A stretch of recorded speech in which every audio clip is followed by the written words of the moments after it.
স্বৈরাচারের ঠাঁই হবে না। জালিমের প্রতি দয়া দেখানো, মজলুমের রক্তের সাথে বেঈমানি করা।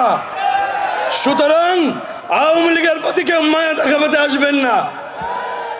অনুষ্ঠানে মাসুদ সাঈদী বলেন, দেশের প্রশ্নে, স্বাধীনতার প্রশ্নে কারো মধ্যে কোনো বিভেদ নেই। যে বা যারা বিভেদ সৃষ্টির চেষ্টা করবে তাদের দেশের জনগণ ঘৃণা ভরে ইতিহাসের আস্থা করে নিক্ষেপ করবে। আওয়ামী লীগের ওই নতজানু পররাষ্ট্রনীতি এই সরকারের আমলে আর এই ছাত্র জনতার গণঅভ্যুত্থানের বাংলাদেশে আর হবে না।